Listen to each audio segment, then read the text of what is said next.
Okay, we have our final Razorback of the day, Bumper Pool, and he is ready for your questions. We'll start right here, the third row. Tyler Shaw with KBTX and College Station. Bumper, when you look at the leaps you guys made last year, going from, your losing seasons to, 9 wins, I guess, how do you keep that sustained success? Is it going to be even more difficult this year, I guess, to repeat that success? I think winning in the SEC is difficult, in itself. But I've been a part of teams that, like you said, have been 2-10, and then obviously after last season, things completely changed. But it wasn't, an overnight success, and there's a lot of work that goes into it. And you talk about repeating that success. Well, the work is what ultimately can determine the wins and losses. And this team is extremely hardworking. The summers aren't easy, and we know that fall camp's coming up, and that's a grind. But ultimately, if you go in and you work hard, then success will be the benefit of it. We'll go to your left on the second row. Hi, Bumper. Johnny Kahn at ABC 3340 Sports in Birmingham, Alabama. I just wanted to ask you about that game in Tuscaloosa last year, about how much confidence it gave you guys moving forward to not only could you hang with, almost beat Alabama in their building, and just could you talk about the performance of KJ in that game and what he was able to do leading that offense? Yeah, watching KJ, like you said, in Tuscaloosa was such a great game because, he kind of came out and showed how talented he is and he can handle any moment. For us, that game was, just like any other game, we showed that we can win a lot of games in the SEC. We didn't get it. We felt we came up short, let too many passing yards up, and just things that like you watch games like the Alabama game when, yeah, we were close, but for us there were so many things that we could have done better. And going into the next season, just being able to fix those mistakes to be able to have more success. Front row on the end. Michael Cobble, WBRZ out of Baton Rouge. We've seen Dwight, obviously, for quite some time and those arms. Just how is he meshing with y'all, and how would you describe his game and what he brings to the Hogs? He's meshing very well, and, we call him Nudie. The way that he's coming in and kind of changed some perspective in guys, the way that he talks about guys, we need to be more close outside of the facility. And when you have a transfer come in and talk about, how important it is for everyone to be close, it's huge. I mean, this team's close, but when your outside pieces are talking about it, you feel like you're even closer as a family.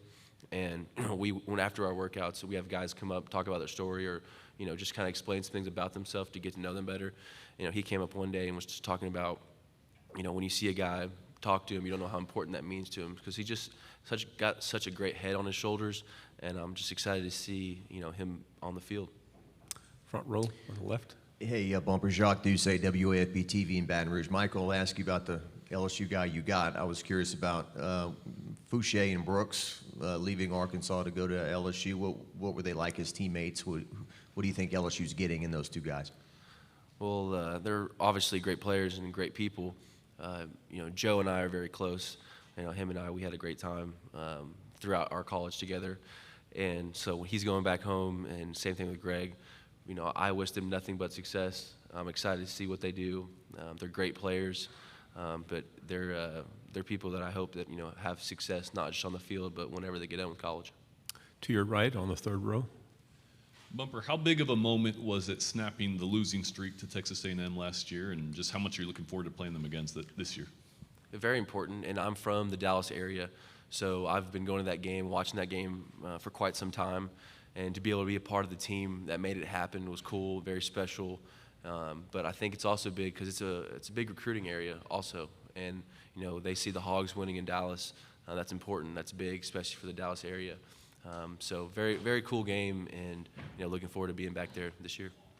To your left, fourth row. Dan Peck, ESPN 106.7. The expectations going into this season seem very different than the expectations when you were a true freshman going into that season, and some of the expectations that Arkansas had or people had of Arkansas earlier in your career. How significant is it to play a role in leaving Arkansas a better football program than when you arrived? It's very important. It's also a very big reason why I came back, and there was a lot of older guys leaving. And I just felt that, I wanted to come back to be able to set a standard of how you work, what you do to end a season. Because we had that success last year, I didn't want it to be one of those things where it would just happen and then it's gone. I think that, you need older guys, breathing life into your young guys, saying, hey, this is the way you do it. This is how you go about your business, to be able to repeat that success. Second row, and then pass the microphone down when you're done. Anthony Patterson with the Atlanta Voice. I talked with KJ and your other teammate about the loss of Georgia. Both of them talked about how it basically humbled them and made them want to get back to the drawing board. For you, what do you remember about that game, and what was your thought process and mindset? Yeah, I think going into that game, it was the first time that we had been, highly ranked. And so we knew that it wasn't going to be an easy game, and we knew how talented Georgia was last year. But also, like, it's a lesson learned. We now know what it's like to have, a high ranking, be at a college game day, play a team like that. And we know there's certain things that we have to do differently. And like anything, experience is extremely important. So to be able to have that moment is only going to help us out more this year. To your left, second row. Bumper, just to follow up, you guys have had a rough time down in Auburn the last few times you've played down there. You've had some controversial finishes, and that's been a pretty difficult building for Arkansas. Is that one circled on your calendar, and why is Jordan-Hare such a difficult place to play? Well, like you said, there were some games that we've had some close calls, but I think Auburn's been a team that I have not beaten yet, and so that's something that I would love to happen for us this year. In my freshman year, can't think back to quite a while, but such a cool stadium and a great environment. One of the first college stadiums where I was like, wow, this is truly special. So yeah, excited to go back there and play, and hopefully we can, finally get a win. Front row here on your left.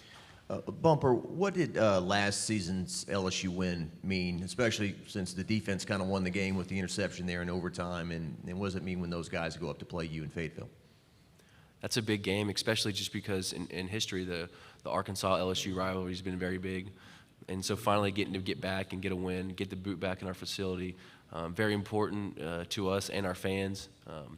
But yeah, like you said, one of those regions where it's a big recruiting battle. And so the more we win, the better it helps us out. So we're looking forward to having it in our stadium again this year. Okay, on the fourth row, and then we'll move to the third row. Could you tell us a little bit about your relationship with Barry Odom? It seems like his former players rave about the kind of coach and the kind of person he is, the impact he's had on you as a player and as a human being. Yes, he's very intense, very laser focused when it comes to football. He knows there's an on and off switch, and when he's in the facility, it's always on. And that mentality has, been instilled into me, and I've become a better person and a better player because of it. My outlook on the game has changed. I know that there's more of a process to it now than I did when I was younger. But I can understand why former players rave about him, because he's going to give you his all. And I feel like this year he's only stepped it up even more. His intense right now in the summertime is unlike I've ever seen. And so I'm very excited for the football season to begin. Hey, Bumper, Jeff Spiegel, ABC 3340 Birmingham. I mean, it really sounds like you guys have something really special going on there in Fayetteville. When you work with these guys during the summer and you're on the practice field with them day after day, do you look at this team and say, this is a team that can win the West this year? I think this is a team that has the work ethic to make it happen. Obviously, the SEC is a battle. It's a grind every week. But I think that if you don't have that mentality, first off, you don't stand a chance. And I believe that this year we have guys that want it and have the confidence to feel like they can do it. Any final questions? One last one here. What do you attribute that you said that this team has the work ethic to do that? Is that just being 2 years under Sam Pittman? What is it about the team that gives you guys that?